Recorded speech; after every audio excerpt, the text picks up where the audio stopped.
Good evening. I'm Shubh from the Shubh Report, and thank you for joining me. Tonight, we're breaking down the top US and global stories of the week and why they matter to us.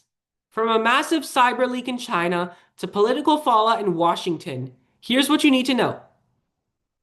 A massive leak from a Chinese cybersecurity contractor has exposed a trove of internal documents, hacking tools, and lists of foreign targets.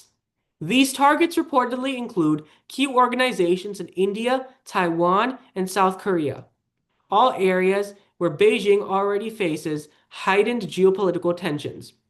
Cybersecurity experts say that this is one of the most revealing breaches of a state-connected cyber group in years, providing insight into how China conducts targeted espionage and infrastructure attacks. This leak could reshape global cyber defense strategies. Countries now have concrete evidence of the tools used against them, which may lead to coordinated international countermeasures and potentially escalate diplomatic tensions in Asia. At the COP30 climate summit in Brazil, debates intensified as indigenous communities and developing nations demanded stronger recognition of traditional lands and clearer commitments from major emitters. Many attendees criticized the United States for a reduced presence, leaving questions about American climate leadership. The agreements made at COP30 will shape the next decade of global climate policy.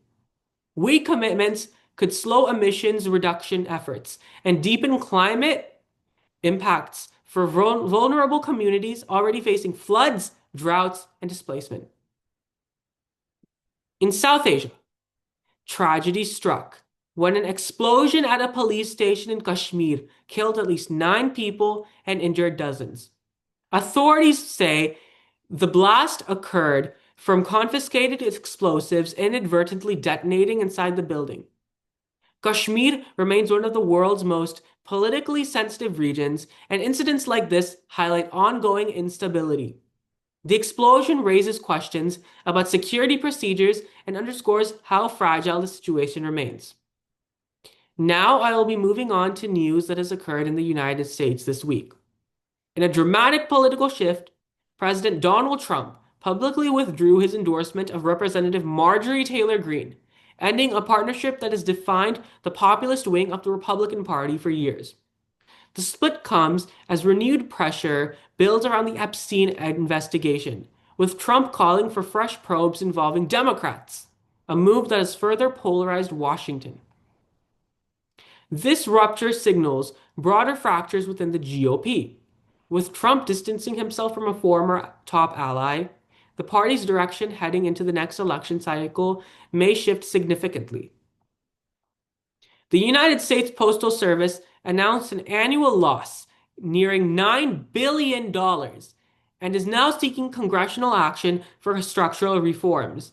Officials warn that without intervention, Americans may face higher postage rates, slower delivery times, and further reductions in service. Millions of households, especially rural areas, seniors, and small businesses, rely on the Postal Service. Continued financial instability could disrupt everyday life and hurt communities most dependent on USPS operations. US markets saw major swings this week. The S&P 500 fell nearly 2% on Thursday, amid uncertainty about when the Federal Reserve will finally cut interest rates. AI-related stocks, which had driven much of this year's gains, also saw sharp declines. By Friday, markets stabilized but remained cautious ahead of Nvidia's crucial earnings report. Market volatility affects everything from mortgage rates to business investments. Concerns about delayed rate cuts means higher borrowing costs for families and companies. And the performance of AI stocks has become a major signal of economic confidence. Those are your top stories and why they matter to everyone. Thank you for watching. Please stay informed, and I'll see you in the next update.